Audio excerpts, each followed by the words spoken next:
आमे अष्टांग योगर अमूल्य साधना को चर्चा ही बुझुचे से साधना को आचरण करी ईश्वर प्राप्ति करने प्रयास करुचे। ए प्रयास रे अष्टांग योगर जम साधना रे जो पांचटा साधना थिला आमे गभीर भाव में चर्चा हेचे ताको आचरण करुचे मध्य। तो आज ठारू आमे अष्टांग योगर नियम साधना को चर्चा हेकर बुझिबा। अष्टांग योगर जो नियम साधना रे पांचटा साधना अछि। तो पांचटा कोन? प्रथम है शौच, संतोष, तप, स्वाध्याय, ईश्वर प्रणिधान। ये पांचटा साधना अष्टांग योगर नियम साधना रे अछि। तो से जो नियम साधना रे प्रथम साधना है शौच।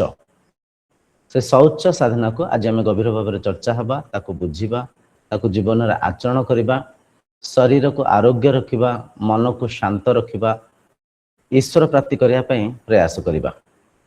तो शौच साधनार उद्देश्य है सर्वप्रथमे शुद्धिकरण करिबा, गृह शुद्धि, शरीर को शुद्धि रखिबा, शौच रखिबा। तापरे मन शुद्धिकरण आसी जाए, बाह्य शुद्धि, अंतः शुद्धि। कारण जे पर्यंत शरीर शुद्ध हैनी, शरीर शौच हैनी, तो शरीर माध्यम रे मन रे भी टिके चंचलता अस्थिरता आसी थाए। तो अनुशासन बाहर भीतर को प्रवेश करिथाए।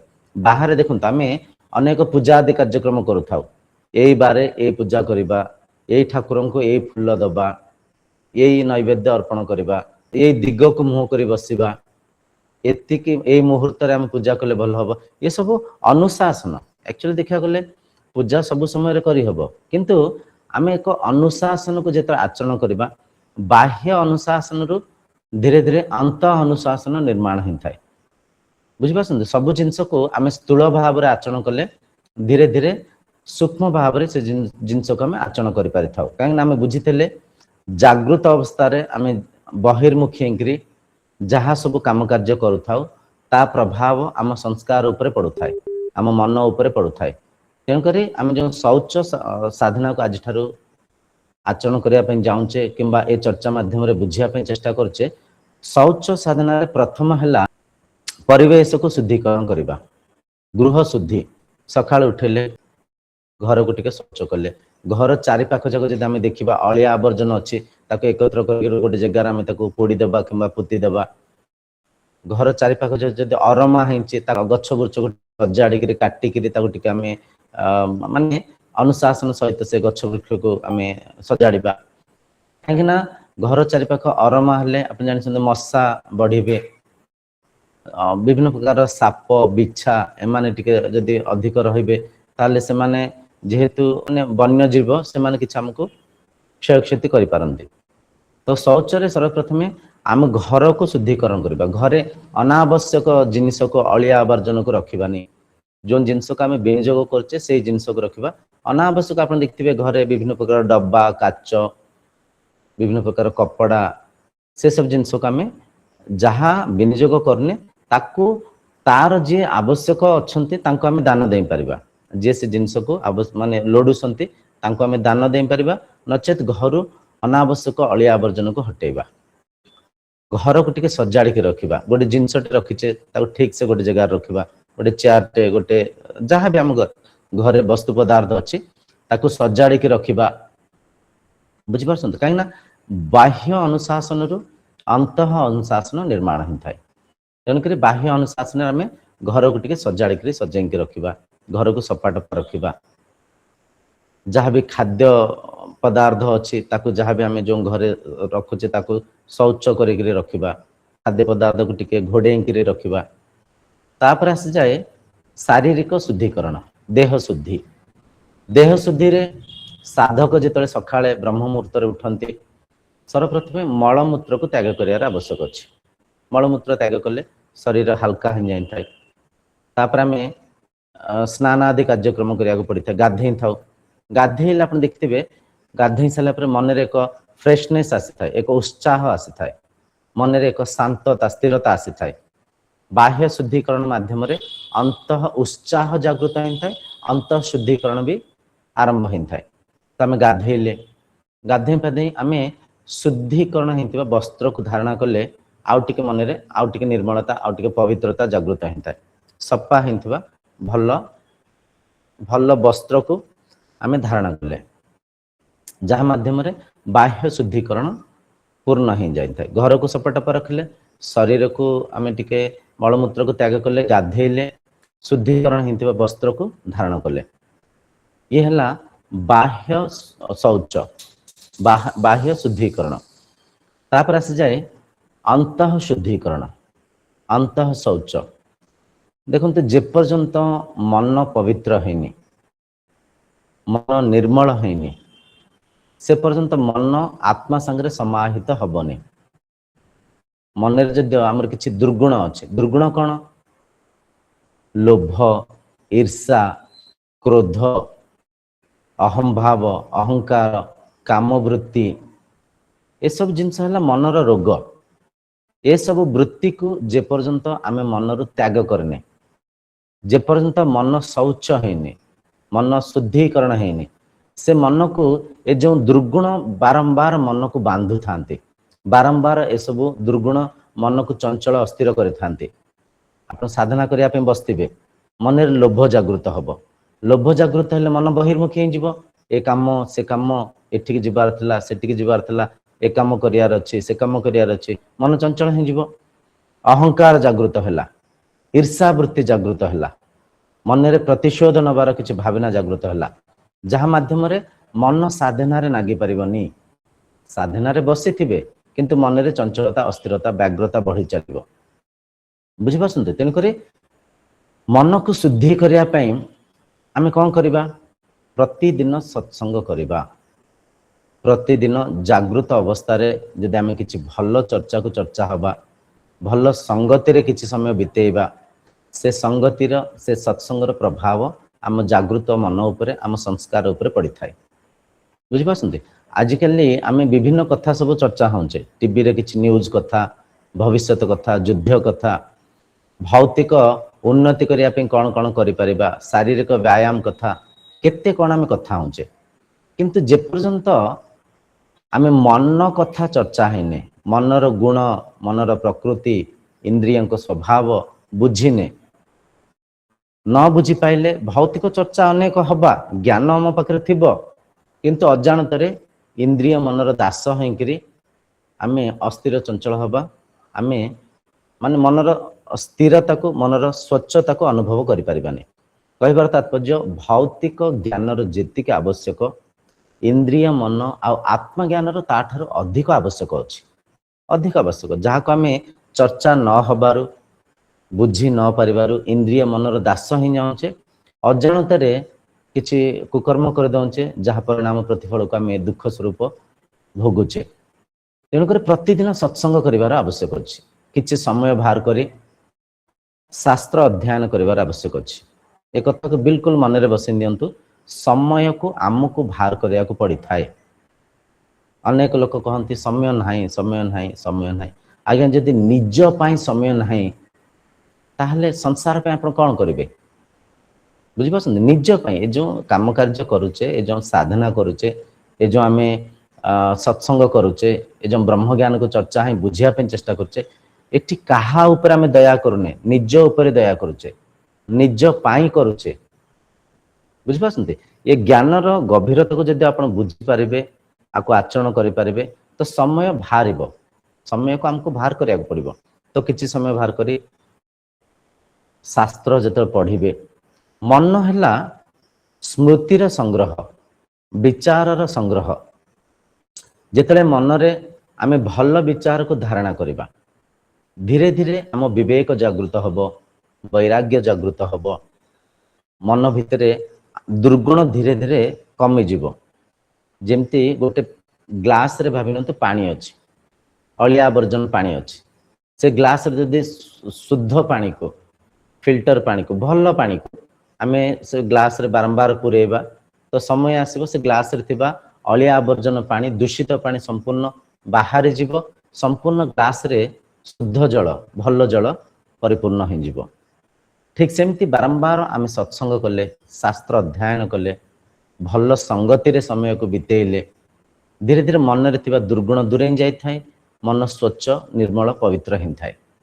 बुझी पारछन? तो तेणुक प्रतिदिन सत्संग कर शास्त्र अध्ययन कर आवश्यक अच्छे तापरे निज मन को आमे निजे परखिबार आवश्यक अच्छे किछि समय मौन धारणा कले निज मन को देखिले किंबा बेले बेले किछिटा एमितिया परिस्थिति आम जीवन में सृष्टि होता है जो आम कि कली कलह कर जो आम कि कटु व्यवहार को सम्मुखीन होता कि कटु भाषा को शुणी था कि कटु भाषा को आम व्याख्या कर स्थिति टे स्थिर हो जातु मनर व्याघ्र स्थिति मनर चंचल अस्थिर स्थिति को शांत होकर देखंतु मन कौन परिका विचार जागृत हो से विचार परिणाम प्रतिफल को टिके परखंतु मु रागिकी क्रोध धारण करे यही परिका अपशब्द को कहूँ यही परिका करने मन रे विचार आसुची ठीक अच्छे मन जेहेतु चंचल अच्छे मन जेहेतु अस्थिर अच्छे मन रे परिका दुर्गुण जागृत हो किंतु मु जदि काहाकू मारिबी काहाकू अपव्यवहार करी एमती कटु वचन कहि गालीमंद करी आ प्रभाव कौन हम आ परिणाम कौन हम तो मन को जिते परिणाम को दर्शई था बुझे था मन रे विवेक जागृत होता है मन शांत हो जाए मन स्थिर हो जाए जेबे केबे मन रे किछि समय मन को निर्ध्यासन करंतु इंट्रास्पेक्शन आम कही था इंट्रास्पेक्शन इंट्रास्पेक्शन माने शांत होकर गोटे जगह बसी गले बेसी नुह 15 मिनट कि अध घंटाए एकांत प्रदेश रे बितांतु जो एकांत प्रदेश रे बितेबे सेठी मोबाइल आज्ञा जमी नथिबो मोबाइल थिले मोबाइल को स्विच ऑफ कर दियंतु मोबाइल को फ्लाइट मोड कर दियंतु मोबाइल बहुत हैरान करुचे हमको आम बसी कि निर्ध्यासन करुचे कि आम मनन करुचे मन को नियंत्रण करने कि साधना करुचे एकदम गोटे बीप ट्यून सुगा जीवो मेसेज ट्यून सुगा जीवो के रिंग करदेवे मन फेर आउ थे बहिर्मुखी हो तेणुक जो आपण आत्मा निरीक्षण करुँच मन को निरीक्षण कर बुझापी चेष्टा प्रचेषा कर से जगार आपण पाखे जमी कौन स्मार्ट गैजेट्स नथिबो इलेक्ट्रॉनिक डिवाइसेस नथिबो ना मोबाइल थिबो ना लैपटॉप थिबो ना आखापाखि टीवी रेडियो किछि बाजुथिबो एकांत रे बितांतु किछि समय एकांत रे बसिकिरी निजर संस्कार को टिके परखंतु निजर विचारधारा को टिके देखंतु देखंतु आमे जहाँ भी व्यवहार करुचे आमे जहाँ भी अन्य संगे आम वाणी को व्यक्त करुचे आमे जहाँ भी चिंता चिंतन को मन रे मनन चिंतन करुचे आम ठारू माने निज ठारू निज को अधिक कहीं चिन्ह न थांते अधिक कहीं बुझी न थांते जेहेतु निज को निजे आमे भल भाव रे बुझी थाओ तो निज को आमे टिके परखिबा मो मनस्थिति केमती अछि मो मन को गुण रे धारणा करिकरी अछि तमो गुण रजो गुण ना सत्व गुण आमे जानिचे अनेक थर ये चर्चा आमे चर्चा हिकरी बुझीचे भी सत्व गुणर लक्षण कौन तमो गुणर लक्षण कौन रजो गुणर लक्षण कौन तो से लक्षण को आधार करी निज को परखंतु मो भितर केमतिया गुण आसुची मो भितर जदि अन्य को ठकिबार गुण आसुची मो भितर जदि अन्य को भंडीबार अन्य को कष्ट दुख दबा पई कटु वचन मुझे कहूँ मो व्यवहार रे जदि शालीनता नाही मो मन जदि चंचल अस्थिर अच्छी लोभ मोह ये सब विचार जदि मो मन भीतर जागृत हो अहंकार जदि जागृत हो मो मन जदि ईर्षा जागृत हो मो मन निहायती तमो गुण रे अच्छी तमो गुण रु रजो गुण को केमती आनिबा संगति को टिके परिवर्तन करिबा प्रतिदिन सत्संग करिबा शास्त्र अध्ययन करिबा बुझिपारछन तो निज को परखंतु किछि समय निज पई दियंतु अधिक नहले अध घंटाए सखालिया किंबा संध्या रे गोटे एकांत प्रदेश को पळांतु गोटे पार्क को पळेबे छात ऊपर एकुटिया बसंतु किछि समय जोंठी कोलाहल नथिबो जोंठी शांति रे किछि समय निज संगे रे निजे किछि समय बितांतु निज को किछि समय परखंतु बुझिपारछन तो जितले निजर मन को परखिबे निजर मनर दुर्गुण को परखि पारिबे आ से दुर्गुण को दूरेया पे चेष्टा प्रचेष्टा करि पारिबे साधना करि पारिबे सम साधना दम साधना आगामी दिन में चर्चा हवा से तले आम मन को आउरी केमती नियंत्रण करि पारिबा से सब विषय में चर्चा हवा तो मनर दुर्गुण को आम परखिबा आ ताकू बुझिबा ताकू दूरेया पे चेष्टा करिबा धीरे धीरे आम प्रयास कले समय आसीबो मन स्वच्छ हबो मन निर्मल हबो मन स्वच्छ हेले मन निर्मल हेले ही मन साधना रे नागी पारिबो, मन ध्यानस्थ हो पारिबो, मन समाधिस्थ हो पारिबो, मन आत्म तत्व को चिन्ह पारिबो। नचेत मन बारंबार बहिर्मुखी हबो। बुझी पासंदी। तापरे अन्नर प्रभाव मन उपरे पड़ी थाए। आमे जदि सात्विक भोजन खाइबा मन सत्वगुणी होई थाए। आमे जदि तामसिक भोजन खाइबा मांस मदिरा तेल छणा जिनस ए सब जिनस खाइले मन भितर तमो गुण जागृत होई थाए। इंद्रिय अस्थिर चंचल होई थांती। बुझी पासंदी। तेन करी भोजन को आमे सात्विक खाया पे चेष्टा करबा। सात्विक भोजन आमे फल तापरे आमे किछि माने प्रकृति रु प्राकृतिक भाव रे सीधा प्रकृति रु जिनता हम पाटी भीतर को अन्न जोंटा जाए माने फल मूल को हमको रांधिया को पड़ी न थाए, ताको सिजेया पे तेल मसला पकिया पे पड़ी न थाए। तो अधिक रो अधिक आपण चेष्टा करिवे अन्न को ग्रहण करथिबा समय रे प्राकृतिक अन्न को जेमति ग्रहण करि पारथिबे, जहा को सिजेया को पड़ी न थाए, तेल मसला रे ताको छाणिया को पड़ी न थाए, ताको चुल्ली ऊपर बसिया को पड़ी न थाए। सीधा प्लांट टू माउथ गच्छरु जिनता हम पार्टी को आसिला से परिका खाद्य को अधिक खांतु। तादरे आपण कोन खाइबे फळमूल खाइ परिबे, सलाद खाइ परिबे। सलाद रे कोन आपण गाजर खाइ परिबे, काकुडी खाइ परिबे, मूला खाइ परिबे। बुझी पासंदी। आपण किछि साग प्रतिदिन खांतु, साग बहुत बढ़िया। आ साग बारी रे जदि करथिबे सार न दिया हिंथिबा खाद्य को ग्रहण करंतु। तो सात्विक भोजन खाइले मन भी सत्वगुणी हबो। भोजन को सात्विक खांतु। धीरे धीरे चेष्टा करंतु मन रे दया गुण को जागृत करिया पे, मन रे श्रद्धा को जागृत करिया पे, मन रे प्रेम को धारणा करिया पे। बुझी पासंती। धीरे धीरे सत्संग प्रतिदिन कले मन रे ए सत्वगुण जागृत हबो। दया प्रेम करुणा ए प्रकार भावना मन रे जागृत हिं थाए। मन अस्थिर थिबारु मन चंचल थिबारु मन अविवेकी हिं जाउची, मन अन्य को कष्ट दबा पई दुख दबा पई चेष्टा प्रचेष्टा करूची। मन को जेतले हमें ध्यानस्थ करे, मन को निरुद्ध अवस्था रे रखिबा, मन को शांत करिबा, मन को स्थिर करिबा, इंद्रियों को जेतले हमें नियंत्रण रखिबा। बुझी पासंती। इंद्रिय मन नियंत्रित हेले, इंद्रिय मन शांत हेले आम मन रे विवेक जागृत हिं थाए। मन रे विवेक जागृत हेले आमे दैनंदिन जीवन रे करथिबा प्रत्येक काम कार्य को परखि पारि थाउ, आउ विधिवत शास्त्रवत अनुशासन सहित जीवन को आमे जीवन यापन करि थाउ, बंचि थाउ। तेनु करी मन रे भल गुण को धारणा करंतु, अन्य को टिके सहाय्य करंतु। सहाय्य केवल धन सहाय्य नुह, सहाय्य केवल अन्य को किछि वस्तु पदार्थ दबा ही सहाय्य नुह। सहाय्य रे एक भल व्यवहार भी सहाय्य। अन्य को भल बाणी कहले के दुखर अछंती तांको हम टिके सांत्वना देले एटा भी सहाय्य। कहारे किछि घरे काम कार्य होंची आमे टिके तांको शारीरिक परिश्रम को सहाय्य कले, आमे टिके तांको काम रे टिके तांको सहाय्य कले एटा भी सहाय्य। किए रोड क्रॉस करसंती वयस्क लोक तांको टिके हाथ धरि के रोड क्रॉस करेन देले एटा भी सहाय्य। किए पेशेंट अछंती रोगी हॉस्पिटल रे बिचरा बहुत माने असुविधा रे अछंती तांको सेठी टिके आमे किछि तांको टेस्ट करिबारे सहाय्य हेले, तांको टे बसिकरी सांत्वना देले, तांको पाखरे किछि समय बितेले एटा भी सहाय्य। तेनको जेतला हम अन्य को सहाय्य करिबा, अन्यकर सहारा हबा, धीरे धीरे आम मन रे थिबा दुर्गुण दूरे जीव। आमे अन्य को जेते बुझी पारिबा, अन्य को विचारधारा को आमे सम्मान करि पारिबा। केबे आमे अन्य को कटु वचन कहबानी, अपव्यवहार करबानी। धीरे धीरे अन्य को मन स्थिति को, अन्य को परिस्थिति को आमे धीरे धीरे बुझिले, अन्य सहारा हेले मन रे स्वच्छता आसी थाए, मन रे निर्मलता आसी थाए।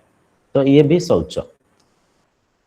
तेणुक मन को शुद्ध कले, मन को स्वच्छ कले, मन को निर्मल कले, मन को पवित्र रखिले मन शांत थाए, मन आनंद स्थिति रे थाए। अपवित्र मन केबेले शांति रे रही पारेनी।